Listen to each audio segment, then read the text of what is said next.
Give me a few minutes, guys. First, we had the dogs, then the person who decided to call me during the live stream.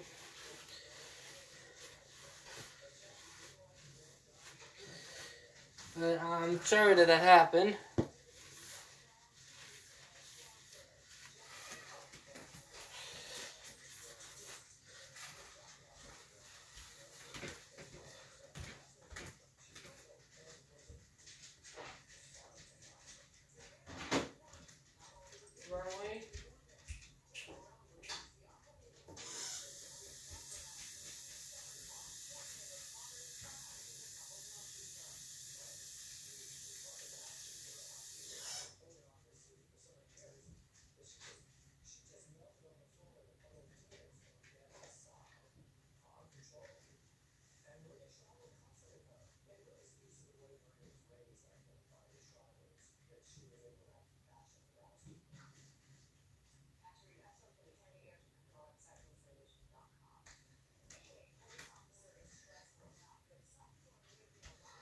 Okay, I am back.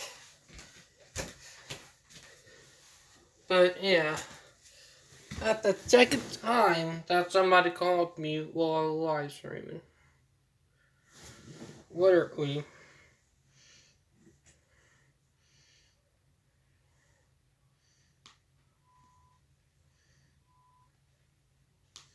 Well, I couldn't believe that. That second time that have ever happened. Recently.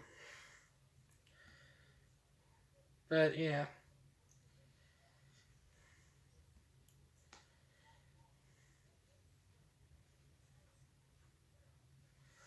Oh boy. Like gonna be a part 1 and part 2 then. So, this is kind of awkward. Yeah, I can't believe that actually just happened. Sometimes you just wanted to, in a way, and that did tick me off. So that might be a part 2. So yeah.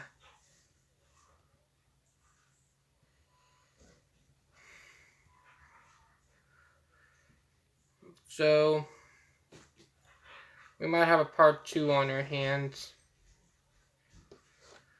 I'm hoping not, because they really did aggravate me.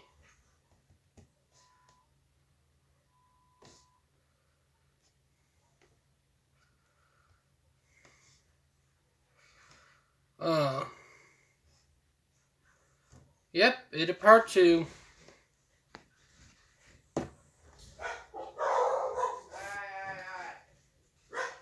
So, yeah.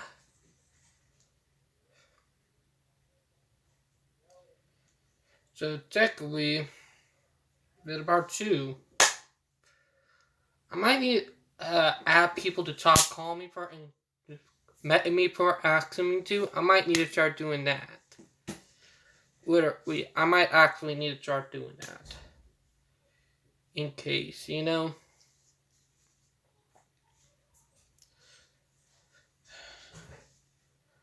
I need to tell them to start calling me on, or start messaging me instead. Because I can't believe it really happened. Again.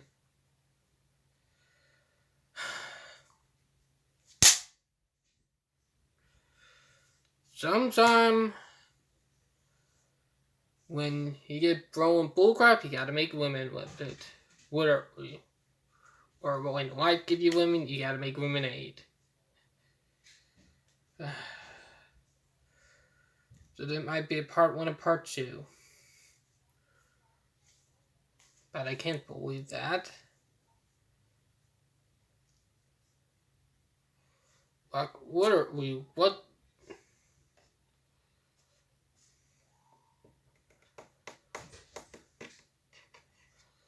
Like, the bullcrap only happened to me around here. Like, what are we?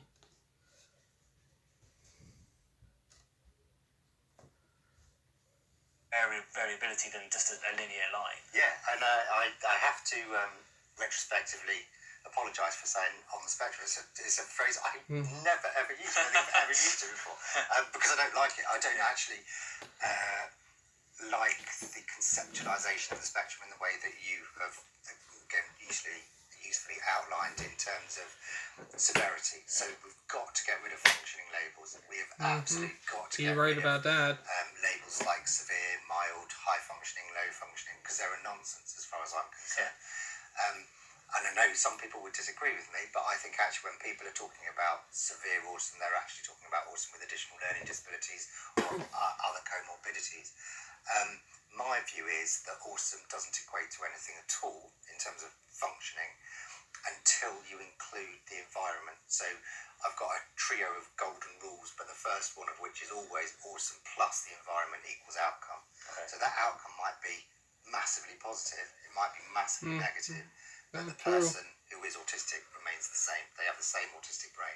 So it's the environment, the combination of the autistic child or adult and the environment that then subsequently leads on to the outcome. Now I then think, okay, if you want a successful outcome for the autistic person, and we can happily or not happily accept that you can't change an autistic person's brain, the only thing left to change is the environment, which usually means the people within it. He wrote about that, and by the way, it will probably be a part 2. Or I might just delete both part and do it all over again tomorrow. But I'm about to go on Facebook and say, hey, look, everybody, please stop calling me and message me first if you want to call me. Like I'm about to do a post like that to have people to please message me first before they call me, to think first before you do,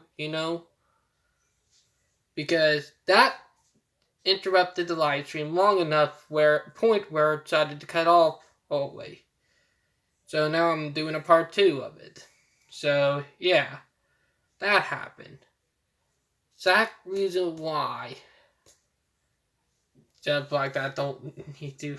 It did hard to do.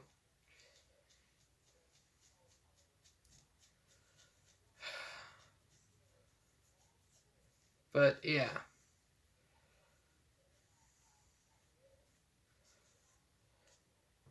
Not necessarily, but often. So I think you can end up with an autistic person in your example in a school who isn't being supported at all well, who ends up being very, very low functioning within that environment. You've got the same autistic child with brilliant support, brilliant understanding, good teaching and learning, who ends up the A-star student. Same autistic kid, different environment, different outcome.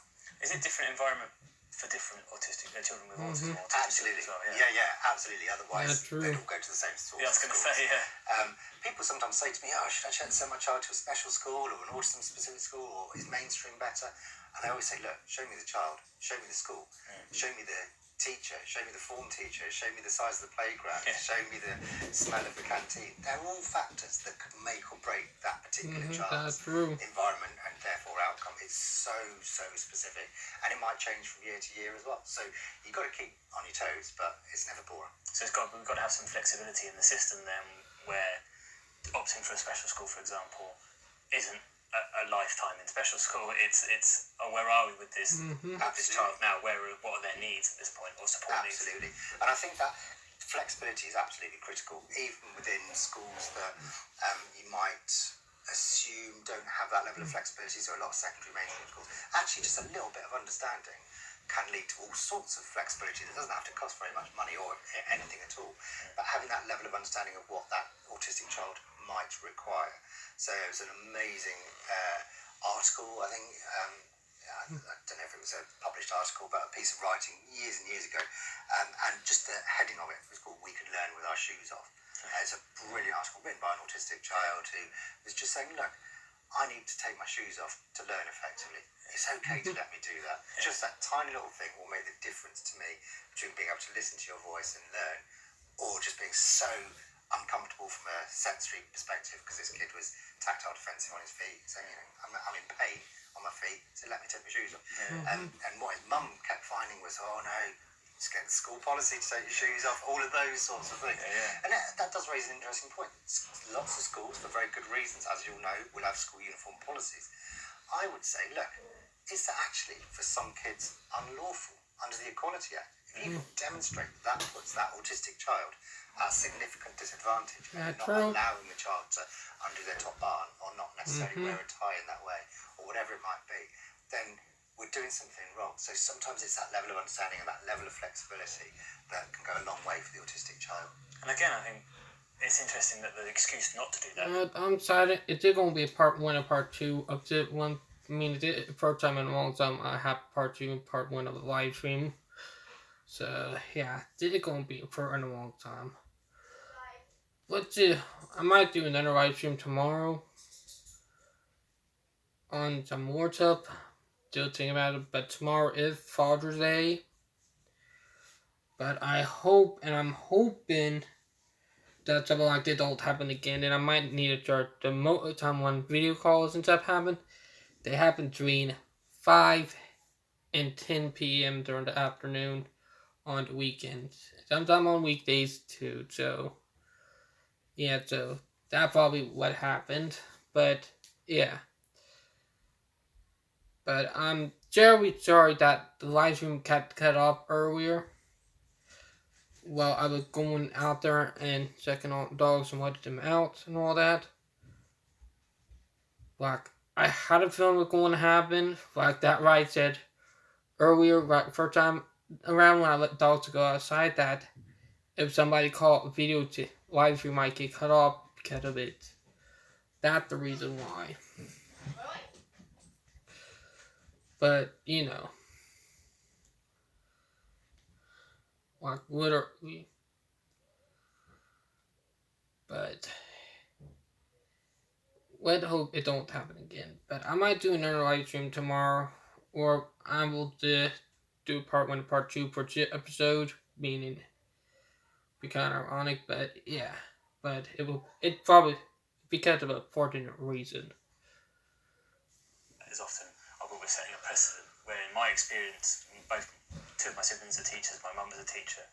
They tell me that kids don't ever see it that way. They understand why a rule might be broken for a certain situation or a certain child.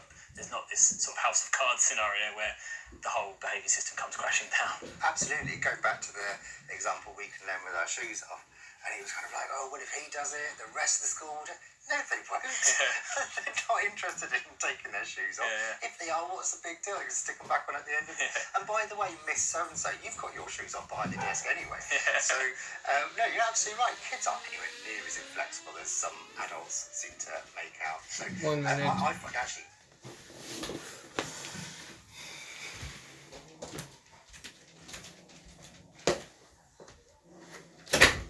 There we go. Okay, sorry about that. Okay, it's been crazy. That's one of the really good areas to start, is education of the other kids. And putting forward, really instilling in kids from a young age that difference doesn't equate to negativity. Being in a minority group doesn't mean that there's something wrong or lesser about a particular person.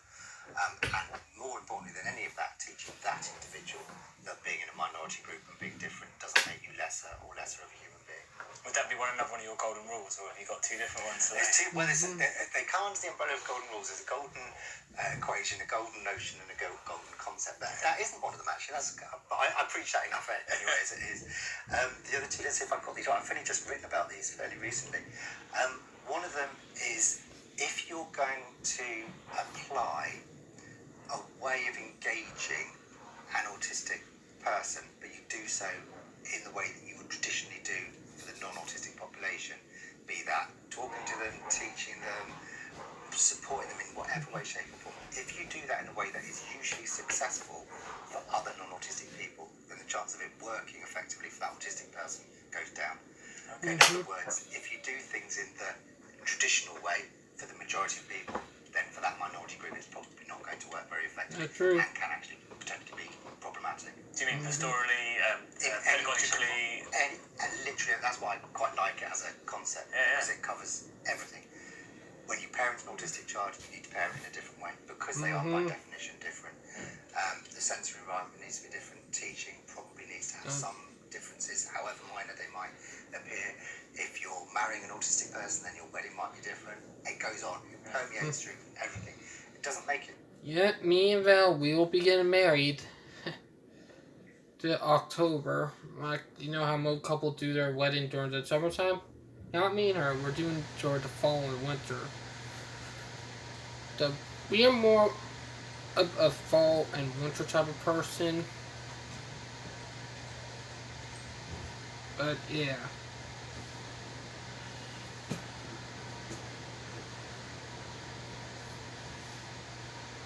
Well, doesn't make a wrong way of doing it. It just means we've got to understand that those subtle differences are actually really important. And then the third notion, golden rule if you like, is what you put in needs to balance out in terms of what you get out. So there's no point in spending hours and hours and hours and hours trying to get an autistic kid to develop a skill that in the long run they're not going to use. Okay. So that's very simple. Well, it sounds very simple, but we see it in daily practice. No, you must learn to handwrite. Why? Nobody writes it. Well, teach him to touch type. It's a much better skill. And if you've got a kid who have difficulty with fine motor coordination, for example, proprioception, actually find grip really difficult in terms of writing using a pen or pencil, and they take 5 times as long as their peer to write a sentence. Give them a laptop. It makes everybody's life a lot easier. So that's just one example of it, doesn't it? Exactly. But I hate to use the phrase, is that almost advising teachers to pick their battles in that sense? Oh, absolutely. Yeah. Not just teachers. Everybody concerned. So we as a society seem obsessed with identifying what kids are not very good at and rectifying that, which is understandable to a certain degree. But you've got to ask yourself, with an autistic kid, do they actually want that skill? Are they ever going to use them?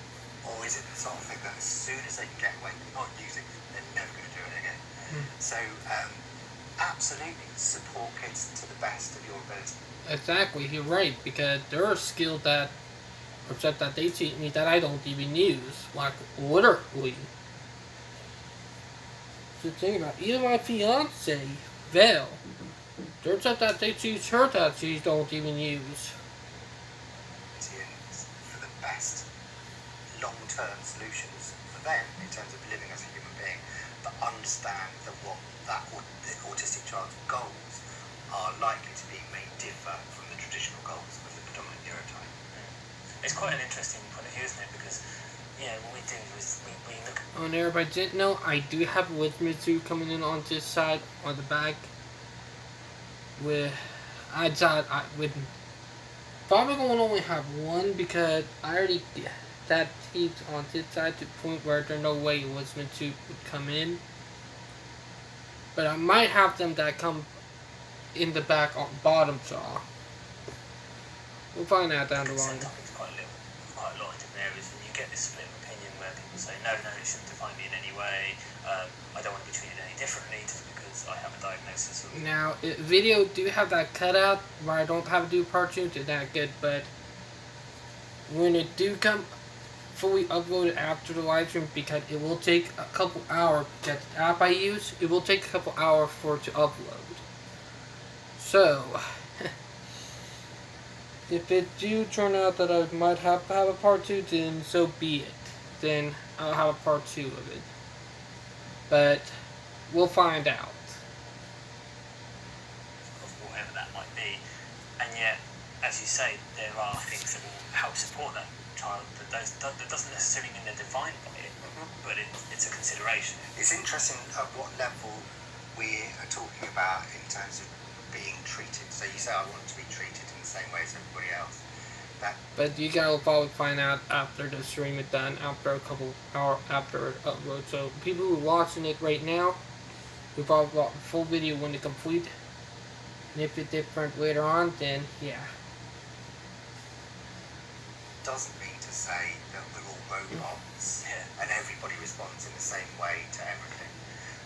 On the other hand, at a slightly more macro level, you might come across an autistic child who says, I want to be treated in the same way as everybody else in terms of respect for me as a human being. I want to be communicated with effectively. I want to be in an environment that doesn't cause me anxiety. I don't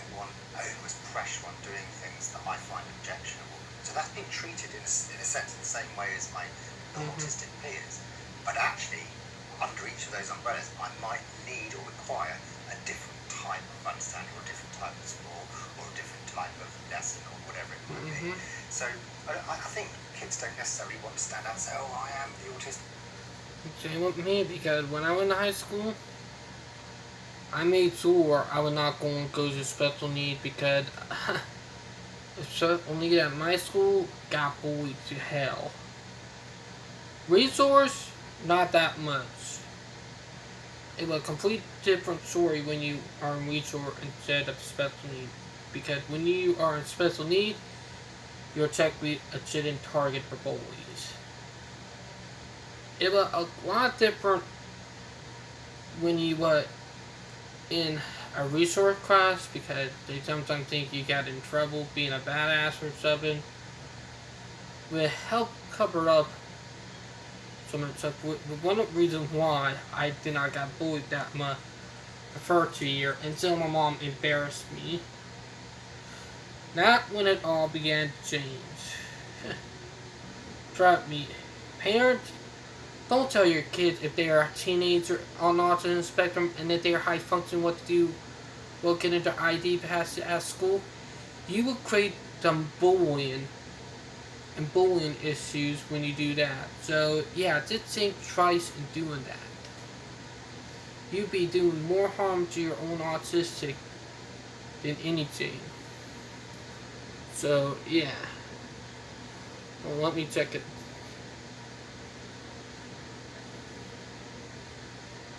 Yep. Well, we're doing a part 2. We're doing a part 2.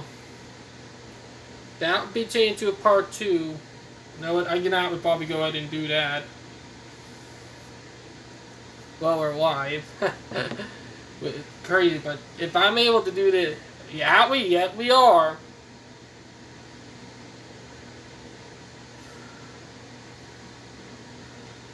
We are able to do it. So, this is part 2 now.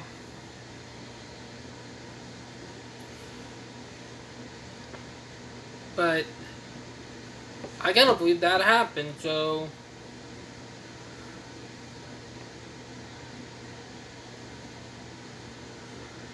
but it is going to be a part 2. But now we'll get back to the video.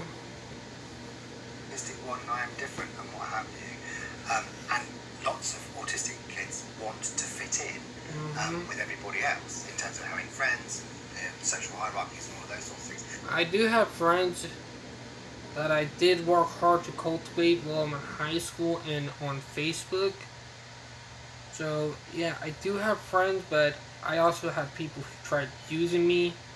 I did block them or have a falling out with some of them. But then there are some people who just wanted me for money, like literally.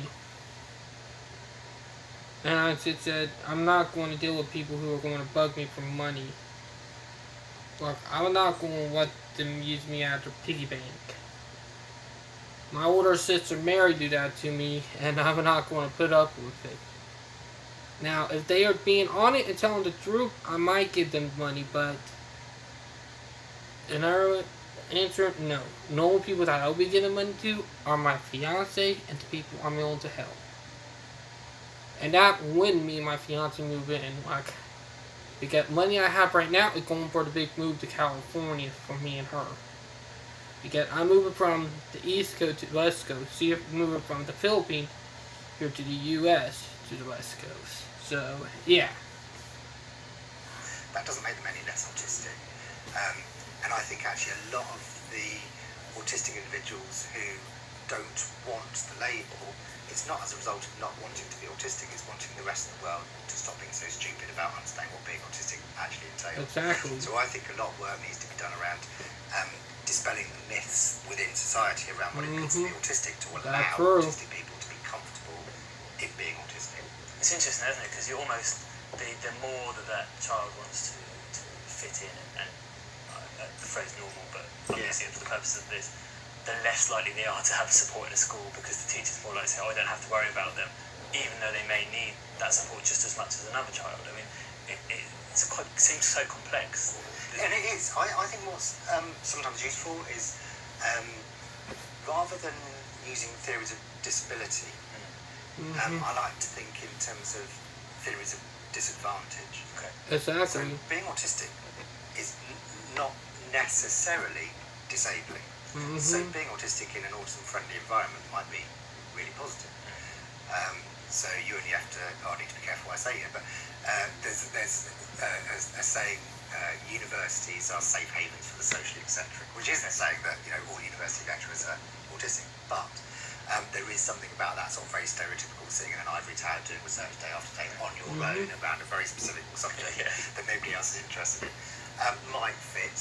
You never know. A person who has a diagnosis of autism. Not saying all autistic people are like that, and not saying all people who are like that are autistic, but there must be some overlap, one would think.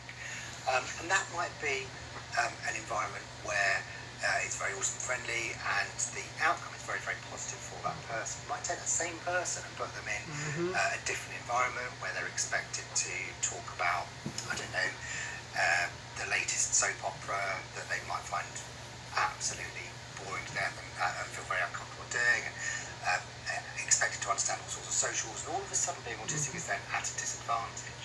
So they're the same person, they're the same autistic individual. Is it right to call that person disabled when in one environment they don't have any kind of disabling factors associated with being autistic, whereas in another environment they appear really quite disabled? So I think it's actually more effective to talk about the theory of disadvantage, that being autistic in most environments, by definition, because you're in the minority, is likely to be a significant disadvantage. Now, is that disadvantage as a direct result of being autistic, or, as I would suggest, it's a result of being autistic plus being in that environment? So again, we're going back to changing that environment to decrease the risk. It can be both. To think about it. Is that where some I don't wish to say all teachers are like this, but if a child is presenting with a certain type of behaviour and someone says, autism is possibly there, and they're saying, but they behave perfectly well in this environment and that environment and that environment, it's inconsistent, so they're choosing to misbehave in that environment. Absolutely, and it amazes me when people come out with things like that. Yeah. It astonishes me. You sort of turn around and say, well, do you behave in exactly the same way? Are you going to behave the same way when you're stood up in assembly this morning compared to 9 o'clock tonight after three glasses of red wine? Maybe three bottles. People do behave differently in different environments. Some of it by choice, some of it not. True. One of the things that I think we've got to understand when it comes to autistic children, if there are issues around behaviour, then it's a very, very likely scenario that individual is in acute stress, which actually longer term can lead to trauma, post-traumatic type stress, trauma, as a result of that ongoing day by day level of anxiety. Now, if that's being seen in terms of behaviour, then rather than making the assumption that it's a naughty child or a deliberately disruptive child, we need to work out what's causing the anxiety that's then leading on to the behaviour. And it's not that uncommon that you have a child who works out, if I behave in this way, I get excluded. Brilliant. That's a bonus for me. I want to be excluded because I find this particular environment so stressful. So what I've learned then is when I have to go back into that environment, I'll just behave the same way again and get excluded again, or go to isolation. Isolation for some autistic kids, I'm not saying it's good for all autistic children, but for some autistic children, being in an environment where they're on their own and they don't have all the stress of those people around them, it's actually a bonus, it's a good thing. Yeah. So that we as an educational environment might be encouraging that sort of disruptive behaviour unknowingly, because we don't understand the rationale of the autistic child. When if isolation is a nice environment for them, we can recreate that in a classroom. Of course. Yeah, absolutely. There's nothing. I mean, libraries are fantastic environments in which to learn. So at the university, if you're going to get on with your coursework, you probably are going to choose the library over going to the pub. Yeah. Because the environment is more conducive to learning. And they're saying it from the UK because they technically do call some pubs here, but not that much. So it's from the UK. Autistic child who loves learning and finds the classroom disruptive because of all of the other kids, actually being in isolation might be a much better option So you, rather than being seen as, oh, that's the naughty child, you might think, well, actually, that's the star pupil. Because they're the ones who are the most willing to learn, and they're deliberately trying to figure out ways of doing so. So it's just a different way of looking at the same child, what we call looking at life through the autistic lens. So trying to have that empathic understanding of what it's like to be that autistic child, to work out subsequently why the child is behaving in those particular ways. It's interesting because when we put something out around autism with tips or myths, it's always one of the most read aspects on our website. And I put that down to a nervousness in teaching around how to support these children. Like, you want to support every child, but how do you support autism? And I think perhaps what you're getting at is that teachers find it so complex because it is complex, because there is no magic button you're going to press that makes your class autism friendly, or those sort of phrases come up now. You get this, I've got an autistic friendly classroom. From what you're saying, that doesn't really exist. Yeah, it's incredibly difficult, and I think most teachers are a great bunch of individuals who want to do their best in terms of teaching and learning. Throw autism into the mix, and that invariably makes it more complicated. Invariably, by definition, it has to, because you've got a population of individuals or an individual You're right. Teaching and learning is likely to You're right about it. more specifically to their needs. Otherwise, they're going to be at a disadvantage or failing. And then you have teachers have this expectation that they are the ones who are going to come up with, this is what we need to do to adapt. But then I'm saying, it's like, I've been teaching about this subject and trying to learn about this subject for decades, and I haven't got a clue, really, compared to the knowledge that is out there to understand about autism. And you learn something new from every single autistic person you engage with. And there are a lot of them out there, so there's always more to learn, and that's from somebody who only works in the autism field. So I think being a teacher and having this level of expectations to engage with the autistic community without really, really good, solid levels of support is actually massively unfair on the teacher, massively unfair on the autistic child, massively unfair on the family. I would love it if teachers had more support. So I'm starting my course tomorrow, and there are going to be teachers on it. And I love that. I love that some schools are seeing fit to send their teachers on postgraduate awards rather than having an inset day. It's great to have an inset day, but teachers need more. So we know now the government has said, okay, well, teacher trainers need training in autism. Okay, well, so what? How much training? Who provides that training? And Is to it who, I autistic guess? led? Well, for those teachers, in terms of teacher trainers. do you have a sort of in a given school a teacher who specialises in that and can disseminate the knowledge down? Or the likelihood, isn't it, that every teacher will teach an autistic child, if not every year, every couple of years? So does every teacher need that knowledge? Absolutely, it's a great question. Yeah. And it goes back to having that level of flexibility within education. And a lot of it also depends on resources as well. I very briefly touched on it a moment ago, but there are a growing number of autistic trainers within education. We're not making anywhere near the best use of those individuals. Yeah. These are brilliant people who can go in and say, well, this is what life is like for me as a kid. I know it's not going to be the same for these other kids, but I've got a greater chance of empathising with those autistic kids compared to a non-autistic trainer. One would imagine anyway. And certainly the autistic trainers I know are absolutely fabulous. So there are resources at hand. You're right about it. I think Think about we've it. got a long way to go within the field of education to understand what steps need to be taken. Because at the moment we're asking the wrong questions. We're saying, what do we do to teach autistic kids? And as we've both said, that's an impossible question to answer. So the fact that we're asking it shows that we're barking up the wrong tree. And a growing sort right. of They are trend, if barking you up the will, at wrong the moment tree. is to justify certain teaching approaches because you might have an autistic child in your school. So we have silent corridors because we know that's a better environment for autistic children. We have silent classrooms and very ordered behaviour structures because that's a better option for autistic children. Or the reverse of that, we have a very nurturing, discovery-based approach because it's better for autistic learners. Do you think that's unhelpful? Or do you appreciate the effort, but also are wary of again, designations of certain behaviours? I'm massively in favour of anything that is likely to make the life of the autistic kid better in school.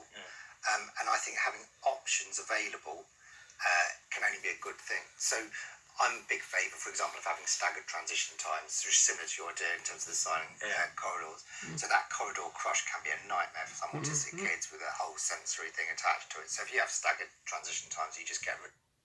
The sensory overloading really did not bother me when I was in high school. Like, it really did not. If you guys don't know, when I was in high school, I used to blast music from my phone when heading to lunch. Like, I literally blasting music out of my phone. And sometimes on them speakers, like rocking out, like literally. So that did not bother me, but somebody else would.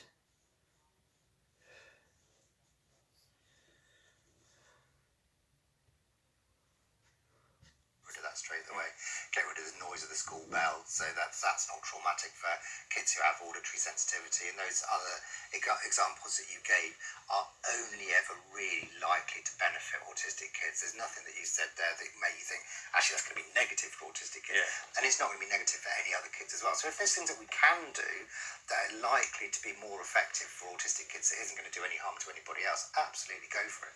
So I think we should be going for a kind of what you might say is a pluralist approach to communication. So everything that we say in class, we can back up with visual forms of communication, that we can give homework if we're going to make kids do homework. We're going to do it in an accessible format for all kids so that they have the option of, is it going to be looking like this? Is it going to be on screen? Is it going to be on paper? And yes, it takes additional work, but only as a one-off. Once you've got those resources, you've got them then for the following year. So if you've got an autistic kid who actually needs a software program to understand how to engage with a particular mathematical problem, and then you've got another autistic kid who actually needs to be able to turn a page to look at the next one, and that's the way that they process information. Having both of them, then that's only going to advantage autistic kids and other kids as well. So no, I think it's fantastic that the world is beginning to move forward. We have got supermarkets saying we've got Autism Friendly Hour. It's nowhere near enough to reduce that level of disadvantage so that it becomes equal. You're right. But it's moving in the right direction, definitely. One thing that does concern me though, given the supermarkets, like, okay, we've got a supermarket, we've got our Autism Friendly Hour, that means we've done enough. No, that means you've taken one small step forward. You've still got a lot more to go until you've done enough. And we've spoken a bit as well about the masking and the wanting to fit in. In schools, we so often think about intervention in an academic sense. This child is struggling to learn. What can we put in place? But from what you said, the child with autism may be struggling acutely with the social side of being in a school, or just the social hierarchies, or the relationship building, or that anxiety you spoke of. That is true. Do we know what can help on that side of things, and do you think that gets missed more than the academic side? It's a whole mixture. I think an important question from the outset is what's going to be of benefit to that autistic child. So we might say, okay, well, this child is not engaging socially. This is a problem. Rather than taking a step back and saying, why is this child not engaging socially? But it might be because she has absolutely no interest in engaging socially.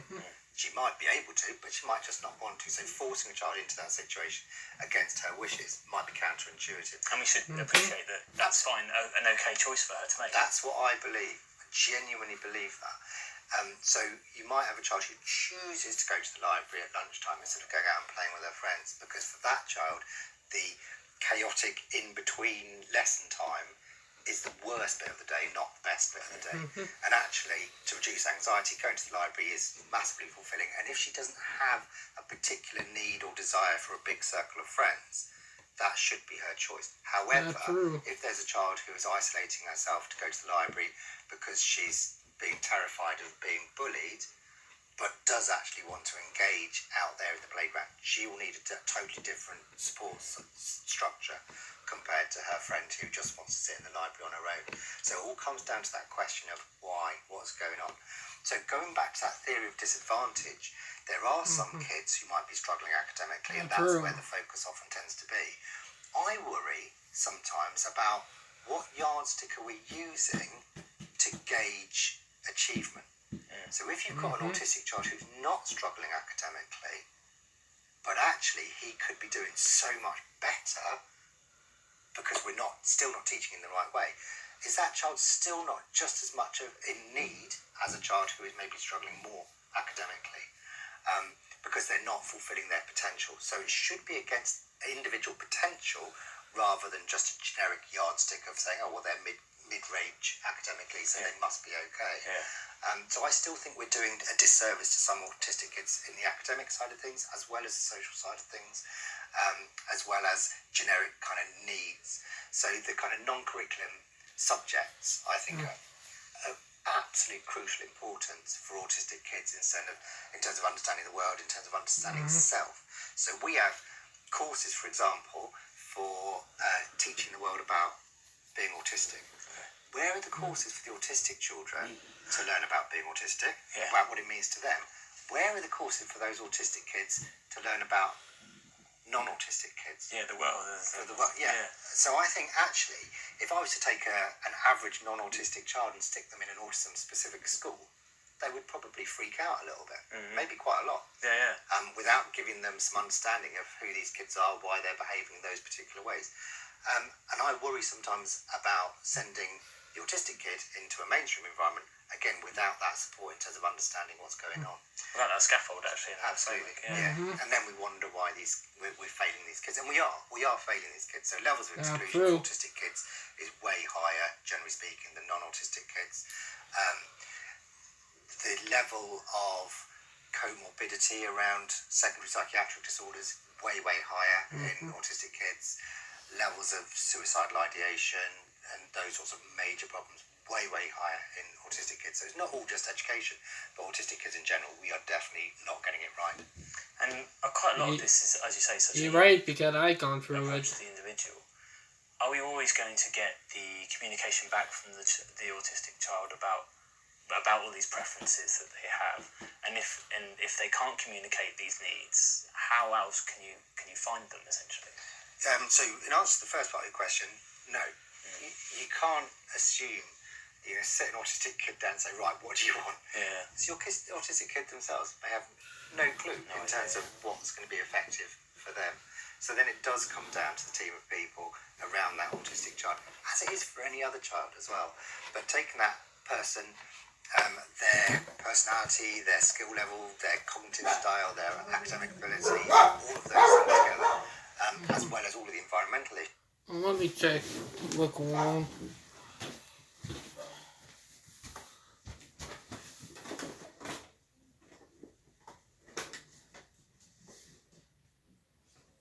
Nobody there. I'll go both of them off. If you guys have a squirrel. Oh. Damn it.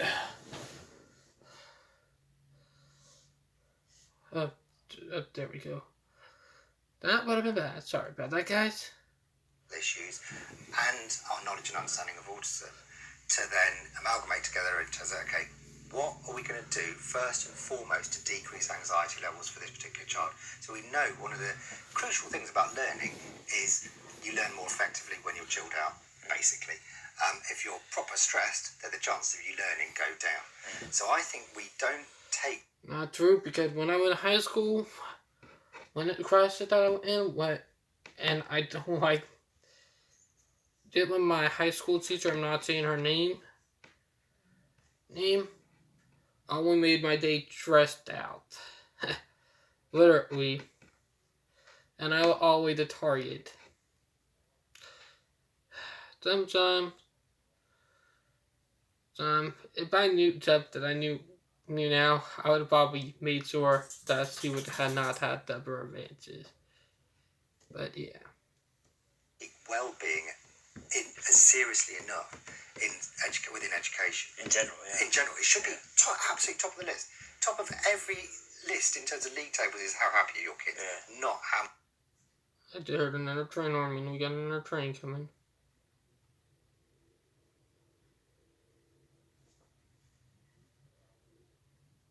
Many are getting A to C, I think.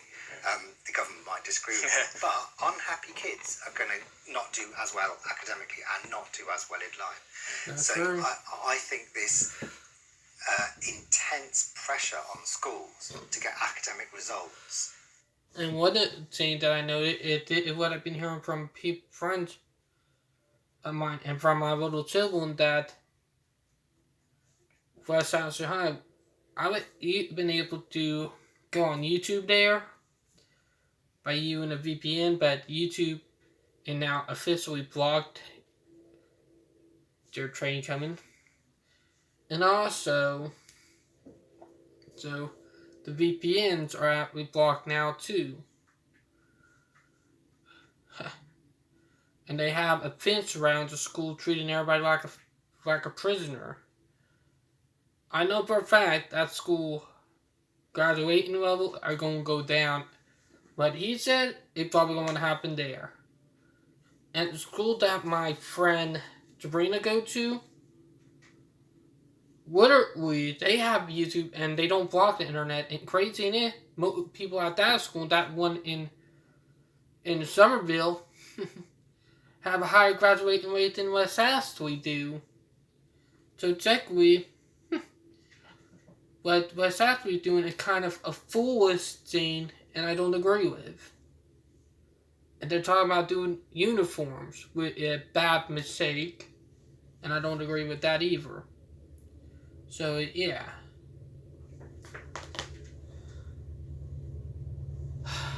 Let me get Dewey again. And there's a train going by right now.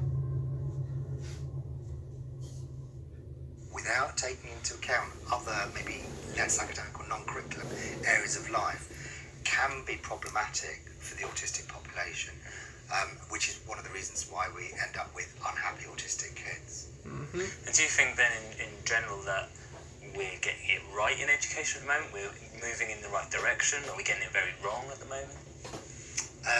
I think on an individual schools basis, there are some schools that are doing really, really well. In a general sense, I think the statistics would have to say we're still getting it wrong. Otherwise, kids wouldn't be getting excluded. We wouldn't have these constant referrals to pupil referral units or behaviour units or onto special schools where mainstream has failed, in inverted commas, that particular autistic child. We wouldn't have the level of comorbidity with psychiatric illness in adolescents and young adults, and we wouldn't have adults who are very capable of saying the reason that I'm a traumatised grown-up is because of my experience at school. So in a general sense, we've got a long way to go, but there is increasingly good practice in specific individual schools without a shadow of a doubt, which is fantastic, obviously, to see. And we should be trying to learn from them as much as possible, presumably. Absolutely, and that's the thing, it can work. I always find myself welling up whenever I give this example. One of the best examples of true... Zach! I'm live dreaming! 1 minute.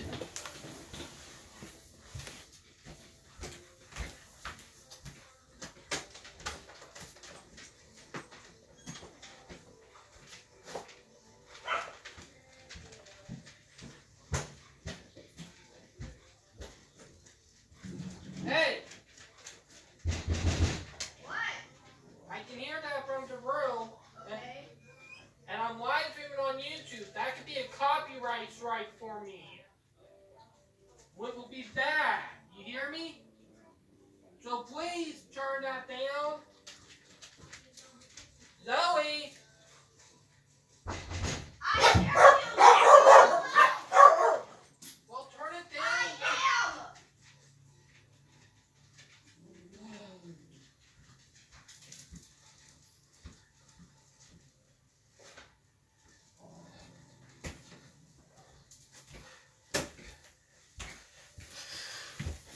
Sorry about that, everybody. My little sister had music.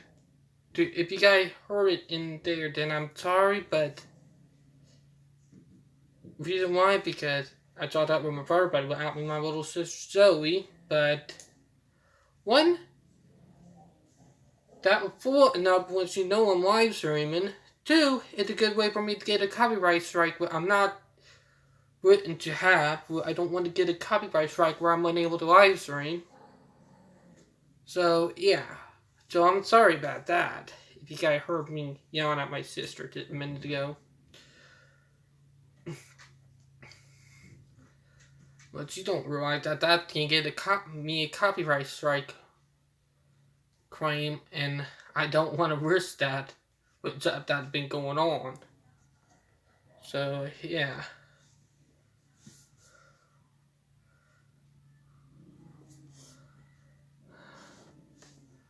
No. True inclusion I've ever come across, and for me, inclusion is all around feeling accepted. It's not the same as integration, or it's not the same as other people's maybe definition of inclusion, about feeling happy and feeling respected for who you are, not necessarily, what your label is, or how you stand out against your peers. And this is an example of a young lady who was going into secondary mainstream school who had real problems with writing. So the school offered her a laptop, but she didn't want to stand out. She said, I feel really uncomfortable.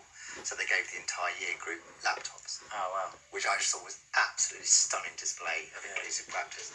What a lovely note to end on the podcast. Thank you very much for your time. Thank you. He is right about that. He is straight up right. Just think about it. They don't even do that here in the U.S. at all.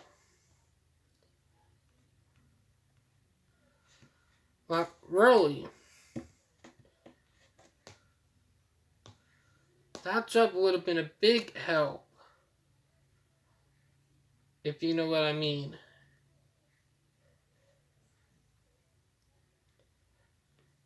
It would have been a big help here.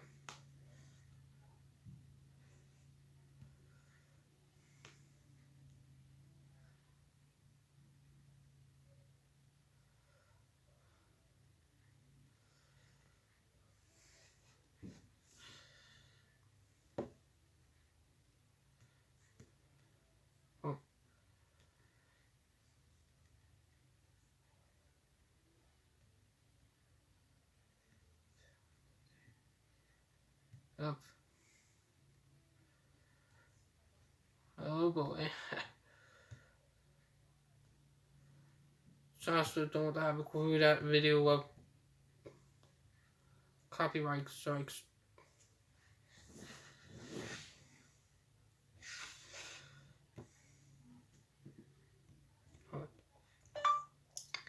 They copyright strike the video on YouTube.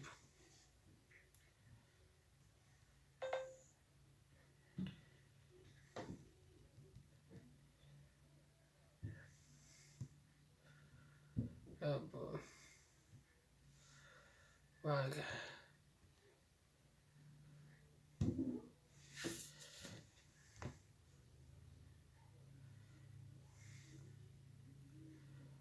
I really can't believe they actually copyrighted my fiance video on YouTube of her singing "Following the Line." What are we?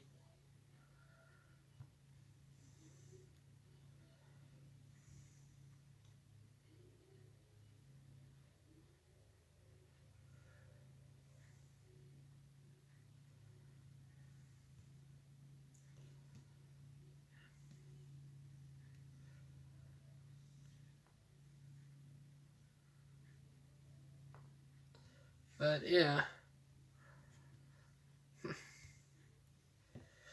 Make it so there are people who message me.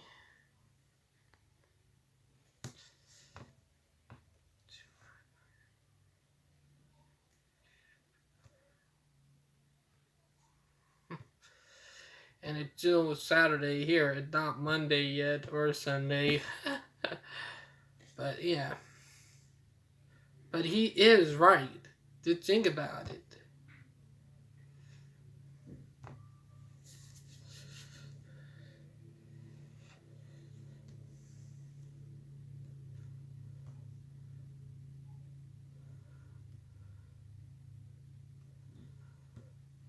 They actually. To think about it.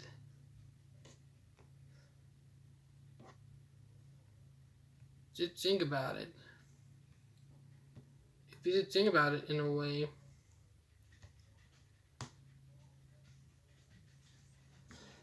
wait.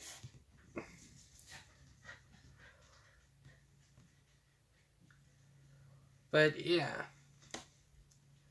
it shocks me.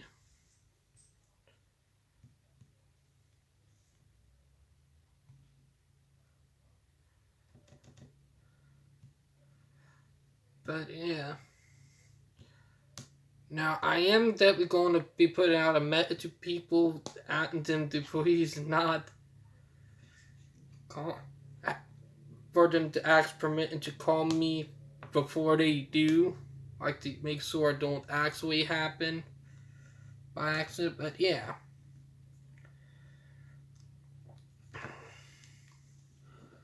but he right, like old school. I went to if like miracle what if when I went at Mount Zion Elementary, we shockingly there, I was the only autistic at the time. What might have been a saving grace for me. Like literally, like it was actually a saving grace for me.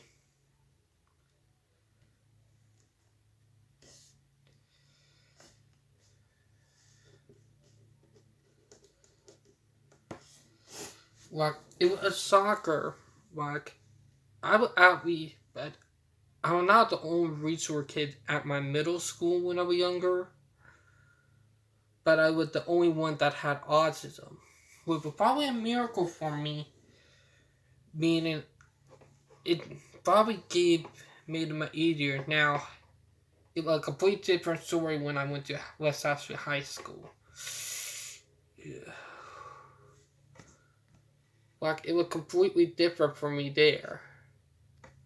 Like, literally.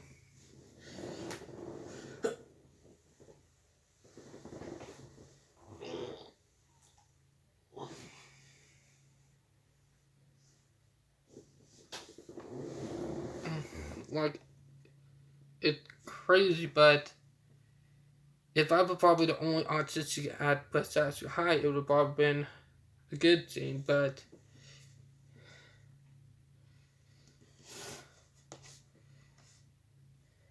yeah.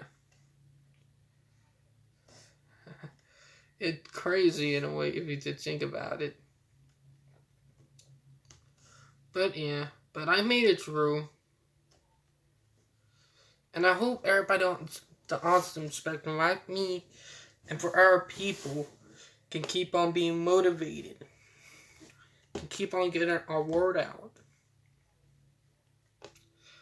And I hope we can keep getting our voice out there. I really do.